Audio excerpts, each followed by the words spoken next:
Hello बच्चों, चलिए आज हम एक नए टॉपिक के साथ आपसे मिलते हैं। मिट्टी और वायु, ये पर्यावरण विषय से संबंधित है। इसके पहले हम लोग पर्यावरण में जल के बारे में पढ़ लिए हैं, जल के स्रोत, जल की अवस्थाएं, जल का उपयोग क्या होता है। तो आपको अब देखना है, आज मैं आपको मिट्टी और वायु के बारे में बताऊंगा, सॉइल एंड एयर, जो कि ये भी पर्यावरण से संबंधित है या हमारे दैनिक जीवन के लिए उपयोगी है। तो आपको कक्षा में बने रहने के लिए चैनल को सब्सक्राइब करना है, शेयर करना है। चैनल का नाम है IQ विनोद। यदि इसको आप सब्सक्राइब कर लेते हैं तो आपको विषय संबंधित अपडेट हमेशा मिलते रहेंगे। तो चलो देखते हैं मिट्टी और वायु। मिट्टी और वायु से सब लोग परिचित हैं, क्योंकि हमें अपने आसपास देखने को मिलता भी है, हम इससे जुड़े हैं। जैसे अगर हमारा जीवन जुड़ा है इसी मिट्टी और वायु से ही, क्योंकि अगर मिट्टी नहीं रहेगा तब भी हम नहीं सर्वाइव कर पाएंगे, वायु नहीं रहेगा तब भी हम सर्वाइव नहीं कर पाएंगे। क्योंकि वायु से क्या है, वायु में विभिन्न प्रकार की गैसें हैं और गैसों में ऑक्सीजन जो हमारे लिए क्या है, बहुत ही इंपॉर्टेंट है, महत्वपूर्ण है। श्वसन क्रिया में हम इसको क्या करते हैं, अंदर लेते हैं। और मिट्टी है, मिट्टी में हमें मिनरल्स मिलते हैं, जो खनिज लवण होते हैं, हमारे बॉडी के लिए ज़्यादा ही इम्पोर्टेंट होते हैं, जो शारीरिक विकास होता है उसके लिए महत्वपूर्ण होते हैं। तो प्रकृति में देखिए कौन कौन से पदार्थ कितने कितने प्रतिशत मात्रा में पाए जाते हैं। जैसे देखिए जल इस प्रकृति में कितना है, 25% है, यानी 25%।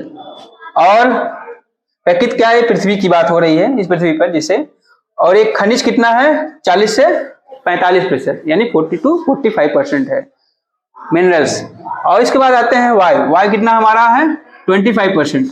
इसके बाद आता है फॉसिल्स, जीवाश्म। जीवाश्म क्या होता है, जैसे जो जीव खत्म हो जाते हैं या मृत हो जाते हैं, उसके बाद उनके जो अवशेष होते हैं चट्टानों के नीचे दबे रहते हैं, कुछ दिन बाद उसके जो अंश दिखते हैं उसी को जीवांश कहते हैं या जीवाश्म। इसको जीवांश भी बोलते हैं या जीवाश्म बोलते हैं। यह हमने प्रकृति में उपस्थित जितने पदार्थ हैं उनकी मात्रा को यहाँ एक डायग्राम बना करके दिखा दिया है। इसको आप लोग अपने कॉपी में बना लीजिए, क्योंकि यह काफी महत्वपूर्ण हो जाता है जनरल जानकारी के लिए। चलो इसको बना लो, फिर आगे चलते हैं। हम लेते हैं टॉपिक मिट्टी को। बन गया सबका? चलो ठीक है, इरेज करते हैं।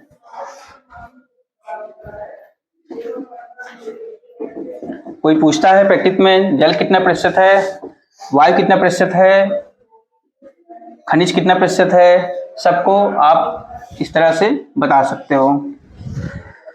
तो देखिए मिट्टी,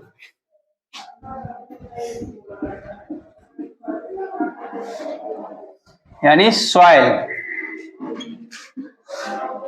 क्या होता है, मिट्टी क्या होती है। तो भूमि जो होती है उसकी सबसे ऊपरी परत क्या होती है, या भूमि की सबसे ऊपरी परत होती है। आप नोट कर लीजिए, भूमि की सबसे ऊपरी परत,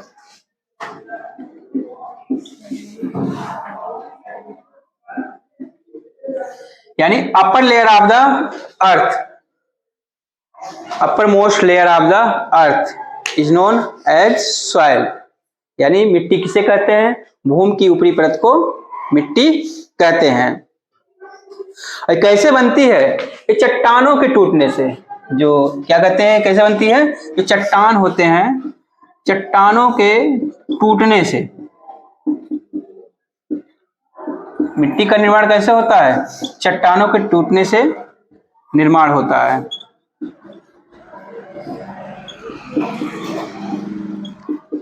देखिए चट्टान कैसे टूटते हैं, प्राकृतिक क्रिया द्वारा और कृत्रिम क्रिया द्वारा। प्राकृतिक क्रिया जैसे बाढ़ आ गया, आंधी तूफान आ गया, भूकंप आ गया, ज्वालामुखी हो गया, तो क्या होते हैं, चट्टान छोटे छोटे पार्ट में टूट जाते हैं। उसके बाद किसका निर्माण करते हैं, मिट्टी का। अब जैसे प्राकृतिक क्या हो गए, जैसे आज के टाइम में मानव है, बड़ी बड़ी मशीनें आ गई हैं, या छोटे छोटे औजारों से उसकी क्या करता है, खुदाई करता है, और खुदाई करके छोटे छोटे टुकड़ों में बनता है। तो वह सब इकट्ठा होकर के क्या बनाते हैं, मिट्टी बनाते हैं। यह कौन सी परत होती है, भूमि की सबसे ऊपरी परत को क्या कहते हैं, मिट्टी। और मिट्टी कैसे बनती है, चट्टानों के टूटने फूटने से बनती है। अच्छा, इसके अंदर क्या होते हैं, मिट्टी के अंदर देखिए पोषक तत्व होते हैं। पोषक तत्व होते हैं, वो भी किसके लिए, जैसे पेड़ पौधे हो गए, मानव के लिए भी हो गए, यानी खनिज लवण भी होते हैं, खनिज तत्व भी होते हैं। ये सब किस में पाए जाते हैं, इसी मिट्टी में। और इसके अंदर क्या होता है, जल होता है। देखिए इस मिट्टी के अंदर क्या होता है, जल, ऑक्सीजन, ये सब कहाँ है, इसी मिट्टी में। इसमें है मिट्टी में। मिट्टी में क्या है, पोषक तत्व है, खनिज तत्व है, जल है, ऑक्सीजन है। जल की उपयोगिता इसके क्लास में, इसके पहले हमने बता दिया था, पीने के लिए करते हैं, पौधों में परिवहन के लिए प्रयोग होता है। और फिर देखिए ऑक्सीजन है, ऑक्सीजन भी आपको बता दिए, अभी मैंने शुरुआत में बताया कि श्वसन क्रिया में ऑक्सीजन का प्रयोग करते हो, यह जीव जंतुओं के लिए उपयोगी है। और फिर देखिए अलग अलग स्थानों पर मिट्टी क्या होती है, अलग अलग रंग की दिखाई देती है। मिट्टी जो होती है क्या होती है, अलग अलग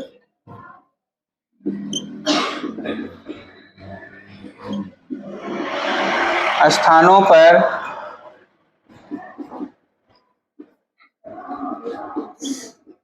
अलग अलग रंग की दिखाई देती है। अच्छा, इसका रीजन क्या है, क्योंकि इसमें अलग अलग प्रकार के खनिज तत्व पाए जाते हैं, इसलिए इनका रंग भी क्या होती है, अलग अलग। अब जान लीजिए मिट्टी का रंग एक जैसा तो है नहीं, कहीं काली है, कहीं लाल है, कहीं पीली है, कहीं बलुई है। इस तरह का मिट्टी का जो है रंग क्या है, अलग अलग जगह है। और अलग अलग मिट्टी का उपयोग भी अलग अलग फसलों के लिए होता है। जैसे अलग अलग प्रकार की मिट्टी होगी उसी प्रकार की फसल भी अलग अलग प्रकार के होंगे। अच्छा, उसमें उत्पादकता भी अलग अलग होगा। जैसे कोई अलग प्रकार की मिट्टी है तो उसमें दूसरे प्रकार की फसल की उत्पादन क्षमता कम हो जाती है। जैसे अब काली मिट्टी में क्या होता है, कपास की खेती होती है, उसमें देखो कपास अच्छे से उत्पादित होता है।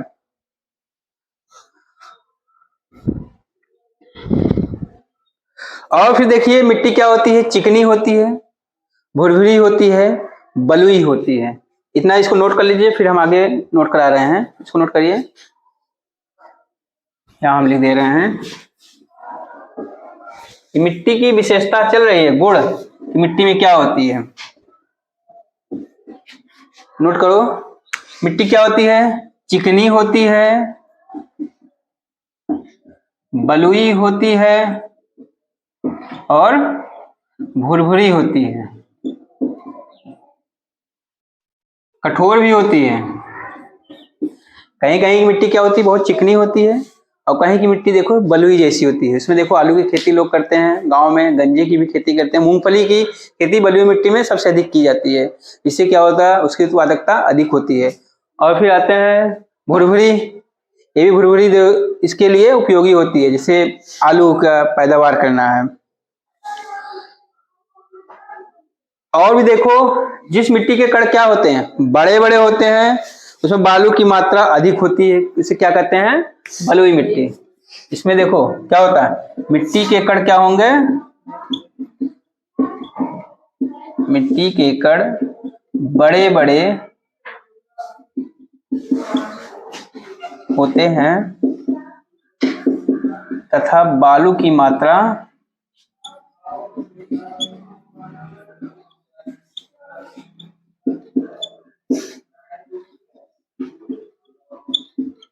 अधिक होती है। तो इसको किस प्रकार की मिट्टी कहेंगे, यानी जिस मिट्टी में बालू की मात्रा अधिक होती है, उसके जो कण होते हैं थोड़ा बड़े बड़े होते हैं, उसको कौन सी मिट्टी कहते हैं, बलुई मिट्टी कहते हैं। और फिर देखिए कहाँ गया, इसको चिकनी देख लीजिए,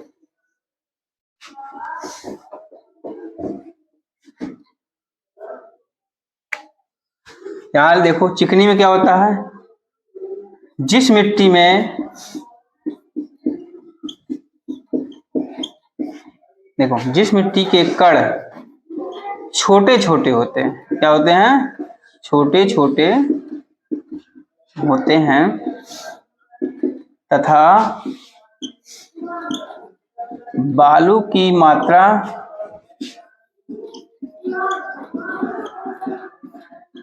अपेक्षाकृत कम होती है।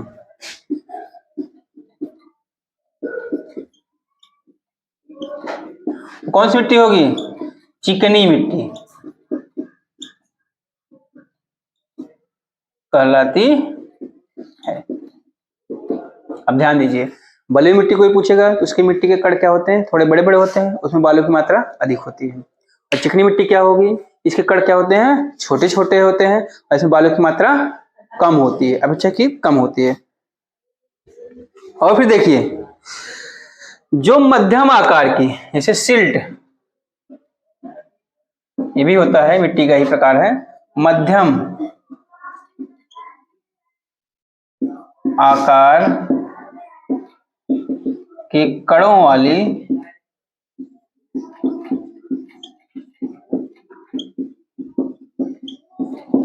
जो मध्यम आकार के कण वाले मिट्टी होते हैं वो क्या कहलाते हैं? सिल्ट कहलाते हैं। इसको भी नोट कर लो। अब मिट्टी क्या करती है? इतना नोट किया? यहां से हम इरेज कर रहे हैं।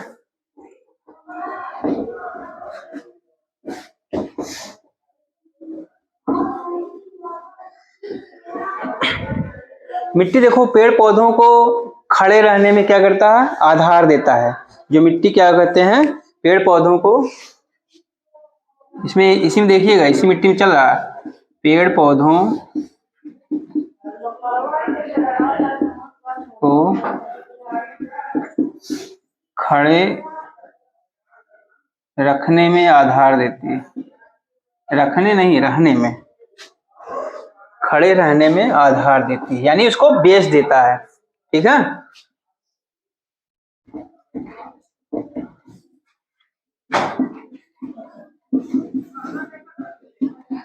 आधार मतलब सहारा देती है। मिट्टी ना हो तो पौधे कहाँ पर खड़े होंगे? कहीं नहीं से गिर जाएंगे। जो बड़े बड़े पेड़ होते हैं उनको कौन सा आधार देता है खड़े रहने में? यही मिट्टी ही देती है। अगर ये मिट्टी ना हो तो बड़े बड़े पेड़ जो देखते हो आप, बड़े बड़े बरगद के हो गए, विशालकाय वृक्ष होते हैं, तो उनको शायद खड़े नहीं हो पाएंगे, गिर जाएंगे। अच्छा, इसके अंदर जो पौधे में जो पोषक तत्व जो पाए जाते हैं, मिट्टी के अंदर जो पोषक तत्व पाए जाते हैं वो क्या करते हैं? पौधों के पोषण में सहायता देते हैं। मिट्टी के अंदर पाए जाने वाले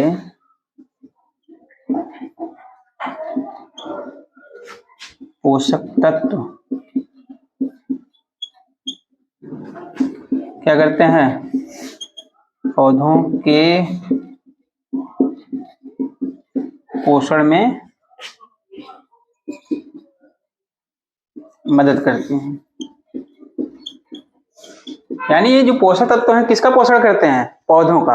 और पौधे कहाँ से पोषक तत्व लेते हैं? इसी मिट्टी से, जड़ों के द्वारा उसको क्या करते हैं? अवशोषित करते हैं। क्योंकि इसी मिट्टी में आप उर्वरा शक्ति बढ़ाने के लिए क्या डालते हो? खाद डालते हो, गोबर की खाद भी डालते हैं, यूरिया भी डालते हो, जिससे क्या हो? मिट्टी की उर्वरा शक्ति बढ़े। और देखो मिट्टी क्या करती है? पानी को सोख करके, पानी को सोख कर नमी को बनाए रखती है। ठीक है। जो मिट्टी में नमी रहती है कौन बनाता है? यही मिट्टी ही जो है इसको सोख करके बनाए रखती है। अगर जिस मिट्टी में देखो पानी रुकता नहीं, सोखती नहीं हो, क्या होता? वहां नमी नहीं रहता है। यानी जो मिट्टी अच्छे से पानी को एब्जॉर्ब कर ले रही है उसमें देखो नमी काफी लंबे समय तक बना रहता है। फिर जो बारिश का जल होता है उसको क्या करती है? अंदर ले जाती है, पृथ्वी के जल स्तर को बनाए रखती है। अगर मिट्टी नहीं हो वहां से पक्की कर दो, पूरा एक परत बना दो पक्की, तो सीमेंट लगा दो, क्या होगा? पानी नीचे जा पाएगा? नहीं जा पाएगा। क्यों नहीं जा पाएगा? क्योंकि उसमें जो होते हैं छोटे छोटे पोर होते हैं, छिद्र होते हैं, वो रहेंगे नहीं। मिट्टियों में देखो छोटे छोटे कैपिलरी जैसे इसमें छिद्र होते हैं। वह पानी जो होता है धीरे धीरे क्या होता है? फिल्टर होते होते इस पृथ्वी के अंदर जाता है। फिर वहाँ पानी का भंडारण होता है, स्टोर होता है। फिर इस पानी का उपयोग हम लोग करते हैं किसके लिए? अपने पीने के लिए। दैनिक कार्यों को करने के लिए।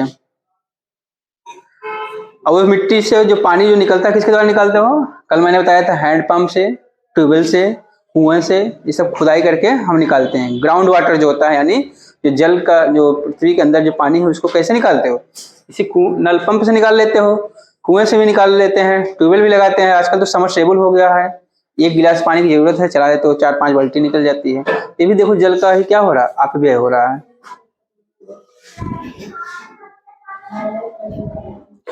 और फिर देखो ये मिट्टी क्या करती है? पेड़ पौधों तथा जीव जंतुओं को आश्रय स्थल देती है। लिख लो,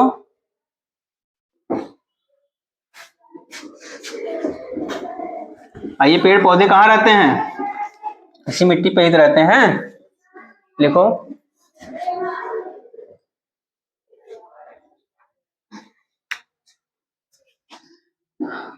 पेड़ पौधों तथा जीव जंतुओं को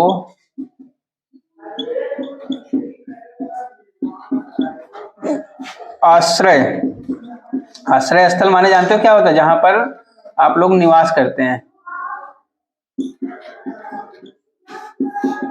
आश्रय स्थल देने का काम कौन कर रहा है? ये मिट्टी ही तो कर रही है। मिट्टी में देखो पेड़ पौधे रह रहे हैं, जीव जंतु रह रहे हैं। देखो कुछ जानवर होते हैं, क्या करते हैं? उसके अंदर गुफा बना लेते हैं, उसी मिट्टी में रहते हैं। चूहा देखो बिल बना करके रहता है, सांप भी देखो उसी बिल में ही रहता है, लोमड़ी देखो अपना उसमें घर बना लेती है। पहले तो मानव भी इसमें गड्ढे बना कर रहते थे, आज भी देखो मानव है क्या है, सुरंग बना कर रह रहा है। ठीक है।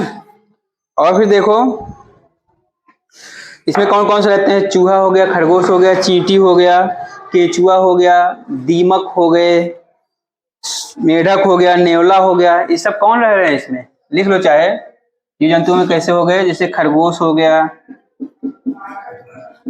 चींटी हो गई, चूहे हो गए, नेवले हो गए, सांप हो गए, बिच्छू भी तो रहता है ना शायद, बिच्छू भी हो गए। और कौन कौन से रहते हैं इस मिट्टी में अंदर? केचुआ, दीमक, ये सब कहां पर अपना आश्रय स्थल बनाते हैं? इसी मिट्टी के अंदर। केचुआ देखते हो किसानों का मित्र भी कहलाता है, फेरिटिमा पोस्थुमा, जिसका जूलॉजिकल नेम है फेरिटिमा पोस्थुमा। क्या होता है? बाइसेक्सुअल होता है, द्विलिंगी जंतु होता है। और फिर देखो कुछ जंतु जो होते हैं गुफा बनाकर रहते हैं इसी मिट्टी के ऊपर। कौन कौन से? जैसे शेर, देखो जो गुफा बना के रहते हैं, गुफा में जो रहते हैं, जैसे कौन सा रहेगा? शेर, भेड़िया, अकड़बग्गा भी है, ऊदबिलाव भी रहता है ना, शेर, भेड़िया, सियार, ऊदबिलाव, सियार भी तो रहता है ना इसी गुफा में रहता है। सियार, ऊदबिलाव, ये तो गुफा बना के रह रहे हैं। कुछ जो होते हैं बिल बना के रहते हैं, छेद बना, मतलब बड़े बड़े बना के रहते हैं। अब फिर ध्यान दो, कुछ जंतु हैं जो जंगलों में इसी स्थल पे, जहां जंगल ज्यादा होते हैं उसके अंदर रहते हैं, झाड़ियों में रहते हैं। जैसे कौन कौन सा हो गया? नीलगाय हो गया, रहता है ना झाड़ियों में, नीलगाय हो गया, जिराफ हो गया, हिरन हो गया, बारहसिंगा हो गया। इसको सब नोट करते चलो। झाड़ियों में रहने वाले कौन से जंतु हैं? नीलगाय, लेकिन ये स्थल से संबंधित हैं। नीलगाय हो गया, भेड़िया, बारहसिंगा हो गया, जिराफ हो गया, नीलगाय, जिराफ, बारहसिंगा,